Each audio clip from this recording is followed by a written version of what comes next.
asalaamaaleykum rahmatulah salaamualeykum rahmatulah taala wa barakaatu seen bopp Bakar Gueye moom mooy ñëwaat si waxtaan wi ñuy faral di am si vidéo yi tey ñu ngi toujours si partie euh, cohérence territoriale doon waxtaan si nu ñuy war a joyante lu fi nekkoon. Je vous rappelle que c'était en 2012 jàpp 2013 la ñuy teg benn comité de pilotage mu doon réfléchir sur la mise en place de l'acte 3 de la décentralisation. Donc tey ñu ngi war a waxtaane sur la stratégie pour réussir la cohérence territoriale par une architecture rénovée des collectivités territoriales. Donc il fallait contribuer à la territorialisation des politiques publiques pour atteindre l'objectif des territoires viables, compétitifs et porteurs de développement durable. Et l'horizon, c'était en 2022. Mais on a constaté que l'État n'a pas pu, nous prévoir mieux, tout ce que l'État avait prévu, l'État n'a pas pu les réaliser et les mettre en œuvre. Donc, pour rappel, l'acte 3 de la décentralisation visait au temps que l'on formulait, à renforcer les responsabilités des collectivités en consacrant la territorialisation comme levier de performance des politiques publiques, surtout locales. Donc la territorialisation des politiques signifie les inscrire de manière coordonnée et complémentaire, une meilleure appropriation de ces politiques euh, au niveau local. Alors, maintenant, on devait rompre avec les pratiques d'antan où, depuis l'avènement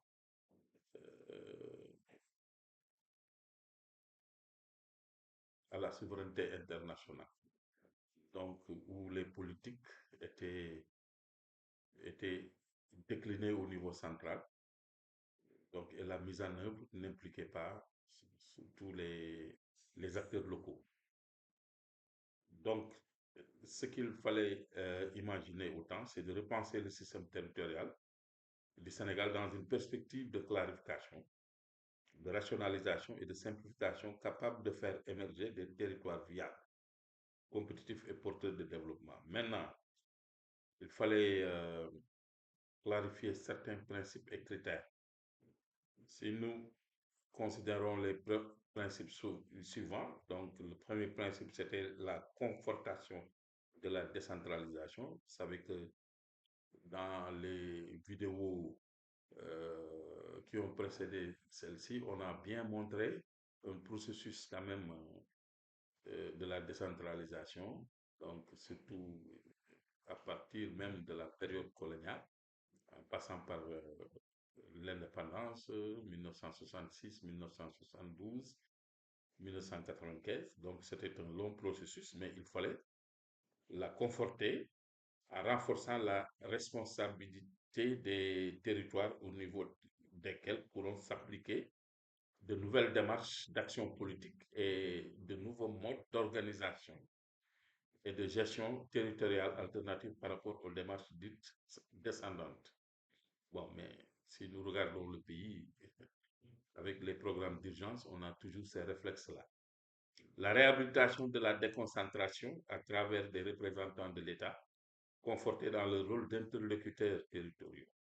Donc, avoir je ne dirais pas mettre en place une loi d'orientation sur l'administration territoriale et renforcer les représentants de l'État.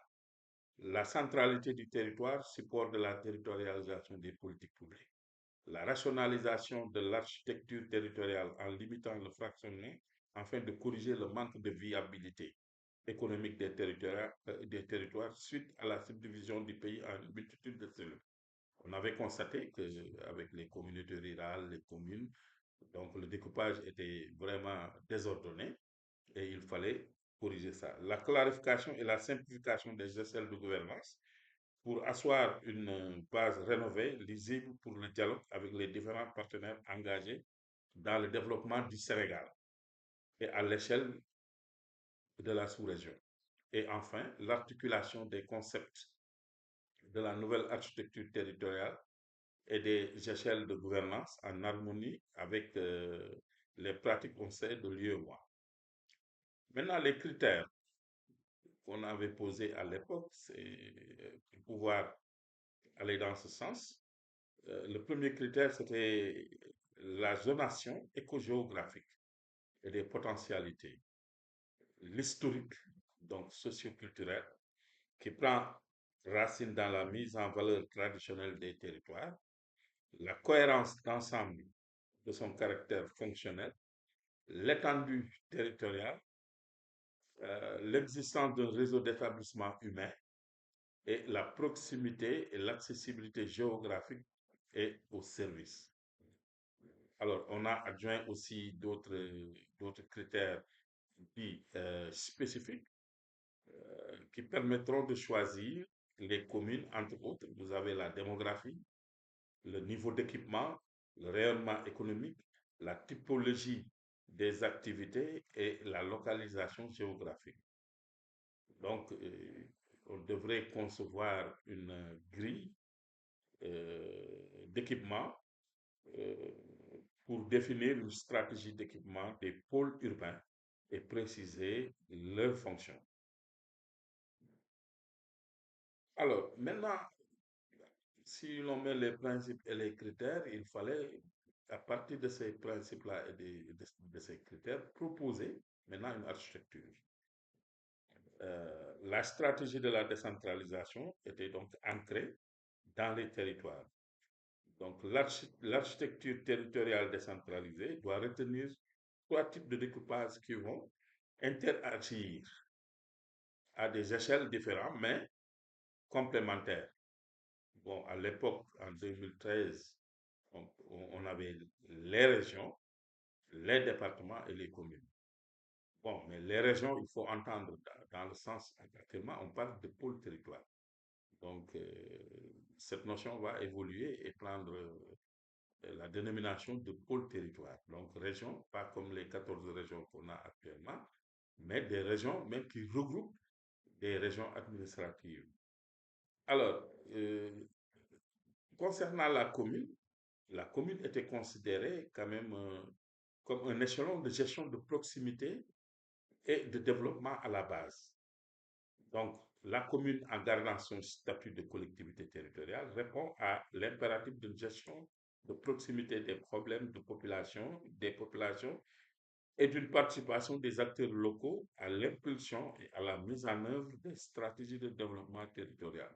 Donc, depuis 1972, bon, avec la responsabilité citoyenne, on avait des acquis sur la participation citoyenne pour permettre aux populations quand même de participer à la démocratie locale et de participer même au niveau de la gouvernance locale et au développement économique local.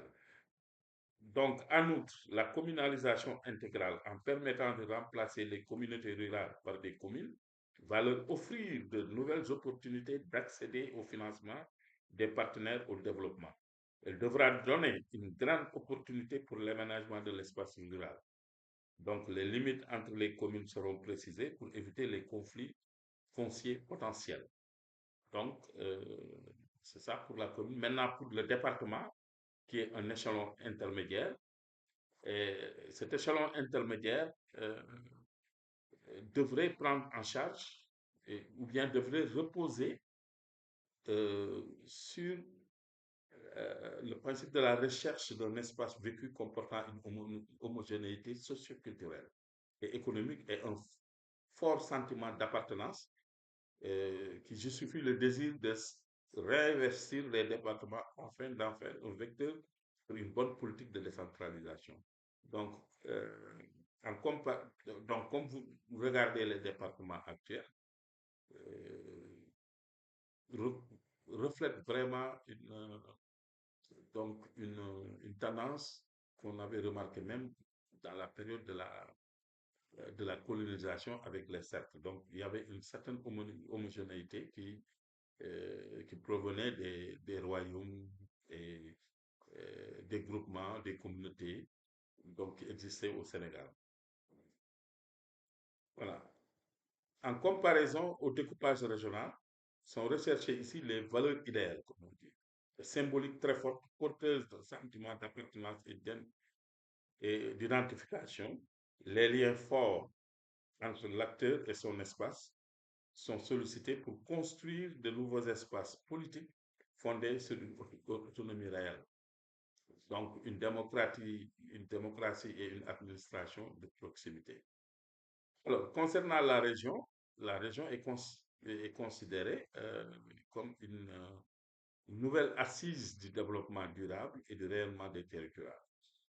Alors, et cette région constitue l'échelon de mise en cohérence des outils de planification, des actions de développement dans un espace socio-économique et culturel approprié à ses habitants. Donc, elle forme ainsi un espace homogène au plan éco-géographique, historique, socio-culturel et économique. Les régions issues du regroupement des départements sont en nombre limité pour favoriser l'objectif tout simplement de cohérence territoriale et régler le problème de l'émiettement territorial mentionné plus haut. Hein. Donc, elles sont déterminées aussi dans la perspective de se rapprocher des zones géographiques en matière d'aménagement du territoire et de politique de développement régional. Cet échelon est fondamental pour favoriser donc une cohérence et une synergie des interventions. Ces régions seront en outre articulées autour des villes, communes dynamiques, capables d'animer leurs interlandes et de propulser une croissance et un dynamisme économique porteur de richesse. Donc, on avait dénombré 6 régions, la Casamance, la région Dakar-Thiès, la région d'Urbel-Louga, la région Fleuve, la région Sénégal oriental et la région Sine-Saloum. Mais actuellement, on parle de pôle territoire, mais pratiquement c'est le même esprit et le même concept. Elles répondent aux fondamentaux pour structurer des territoires qui peuvent ainsi avoir une spécificité urbaine, industrielle, agricole, minière, touristique, mais qui ne peuvent se passer d'un ou plusieurs pôles urbains, seuls à même de cristalliser les personnalités régionales. Donc, le principe de découpage régional repose à la fois sur l'identité des territoires, sur leur réalité naturelle économique, en particulier sur l'armature de transport et s'appuie sur le rôle des villes. Toutefois, la proposition reste ouverte, donc en ce qui concerne le statut de la région. Donc, jusqu'à présent, on n'a pas tranché, même autant on n'avait pas tranché euh, sur le statut. Ainsi, elle pourrait être érigée en collectivité territoriale, articulée à une échelle de gouvernance déconcentrée, comme considérer la région toujours comme une collectivité territoriale, ou bien le pôle territoire comme une collectivité territoriale. Donc, comme on le fait actuellement. Tout comme pourrait être considérée l'option consistant à faire de la région un cadre de coopération piloté par une assemblée composée de représentants des élus issus des départements qui la composent, ainsi que des acteurs de la société civile et du secteur privé.